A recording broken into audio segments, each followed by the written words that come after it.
दोस्तों, महाभारत में भीष्म पितामह को बहुत ही आदरणीय माना जाता है। लेकिन महाभारत में जब द्रौपदी का उल्लेख किया जाता है तो भीष्म पितामह के बारे में कहा जाता है कि जब द्रौपदी का चीरहरण हो रहा था तो पितामह मौन क्यों थे। भीष्म के मौन रहने के कई तरह के कारण बताए जाते हैं। कुछ लोगों का मत है कि भीष्म द्रौपदी को पसंद नहीं करते थे, इसलिए द्रौपदी के साथ हो रहे अत्याचार को देखते हुए भी भीष्म चुप रहे। लेकिन वेद व्यास द्वारा रचित महाभारत में इसके कारण का उल्लेख भी किया गया है। जब बाणशैया पर लेटे हुए भीष्म ने द्रौपदी को खुद इसका कारण बताया था। दरअसल दोस्तों, महाभारत महाकाव्य के अनुसार भीष्म पितामह जब कुरुक्षेत्र की रणभूमि में बाणशैया पर लेटे हुए थे तो द्रौपदी ने भीष्म के पास जाकर हाथ जोड़कर कहा, पूज्य पितामह जी, आपको इस अवस्था में देखकर मुझे बहुत पीड़ा हो रही है। मैंने कभी सोचा ही नहीं था कि आपको इस स्थिति से गुजरना पड़ेगा। लेकिन मन में एक प्रश्न है, अगर आप मेरे अपमान के समय मौन धारण नहीं किया होता तो आज यह दिन किसी को भी देखना नहीं पड़ता। आपको इस दिन मौन नहीं रहना चाहिए था। इसके बाद द्रौपदी ने भीष्म से कारण पूछते हुए कहा, पितामह, आपने दुर्योधन और दुशासन द्वारा किए गए अन्याय को क्यों नहीं रोका? क्यों आपने अपनी पुत्र वधू का अपमान होने दिया? उसका चीरहरण होता रहा और आप मौन खड़े होते रहे। लेकिन आज आपको उत्तर देना होगा। द्रौपदी के सवालों का जवाब सुनकर भीष्म पितामह की आंखों में आंसू भर आए। भीष्म मन ही मन आत्मग्लानि से भर गए। भीष्म ने टूटी हुई आवाज में कहा, मैं जानता था कि एक दिन मुझसे यह सवाल जरूर पूछा जाएगा। मुझे इस बात का अंदाजा था। सुनो द्रौपदी, मैं आज तुम्हें यह सत्य बताता हूँ कि दुर्योधन द्वारा किए गए इतने बड़े अपराध को देखते हुए भी मैं चुप क्यों था। भीष्म ने द्रौपदी को बताया था कि जिस समय मैं कौरवों की राज्यसभा में था, मैं दुर्योधन का दिया हुआ अन्न खा रहा था, जिसे दुर्योधन ने पापों के कर्मों से कमाया था। अतः इसके कारण मैं दुर्योधन का अन्न और नमक खाने की वजह से उसके अधीन हो गया था। मैं चाह कर भी कुछ नहीं कर पाया। दूसरी बात यह कि हम जिस भी व्यक्ति का अन्न खाते हैं, कहीं न कहीं उसका प्रभाव हमारे मस्तिष्क पर भी पड़ता है। मेरे साथ भी कुछ ऐसा ही हुआ था।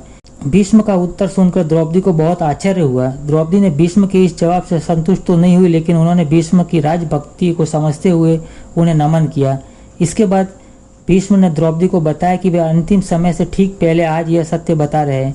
भीष्म ने द्रौपदी से कहा, द्रौपदी, मैं मृत्यु से पहले यह बात बताकर ही इस संसार से विदा होता, लेकिन मैं कुछ समय की प्रतीक्षा कर रहा था जिससे कि मैं ऋण मुक्त होकर इस सत्य को बता सकूं। अर्जुन के बाणों से मेरे शरीर से सारा रक्त बह गया और मेरा रक्त दुर्योधन के दिए हुए अन्न से ही बना था। अतः क्योंकि मेरे शरीर में अब रक्त नहीं बचा, इसलिए मैं दुर्योधन के अन्न के प्रभाव से मुक्त हो गया और उस अब समय आने पर मैं जीवन का सबसे बड़ा सत्य बता रहा हूँ। दोस्तों, महाभारत में भीष्म को ज्ञानी माना जाता है। भीष्म इस बात को अच्छी तरह से जानते थे कि आगे कलयुग का आगमन होने वाला है। इस कारण से महाभारत में हुई घटना यहीं पर समाप्त नहीं होगी, बल्कि कुछ बुरी घटनाएं कई बड़े स्तर पर बढ़ती रहती। कुरुक्षेत्र में हुए रक्त रंजित युद्ध का प्रभाव युगों तक चलता रहेगा। बुरे लोगों में और ज्यादा नकारात्मकता आएगी और वर्तमान समय में भी यही देखने को मिल रहा है। भाई भाई का दुश्मन बन रहा है, स्त्री का अपमान किया जा रहा है और लोग सत्य का साथ नहीं दे रहे हैं। दोस्तों, महाभारत जिस तरह भीष्म और दुर्योधन जैसे बुरे व्यक्ति वाले अन्न का ग्रहण करने से मौन धारण किया, वर्तमान समय में भी यही देखने को मिलता है। आज भी भले लोग अगर बुरे लोगों के यहाँ काम करके उनका दिया हुआ अन्न ग्रहण करते तो उन सब पर अन्न का कर्तव्य और निभाने की जवाबदारी जो बन जाती है।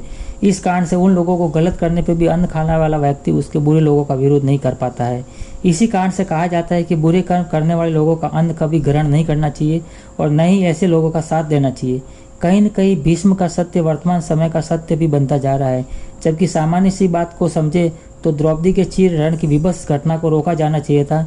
अन्न का कर्तव्य निभाना किसी स्त्री के मान सम्मान से बढ़कर नहीं हो सकता। दोस्तों, आशा करते हैं कि आपको हमारे ये प्रसंग अच्छे लग रहे होंगे।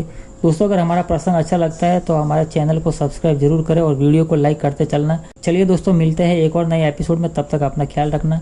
जय श्री राम, जय श्री कृष्णा।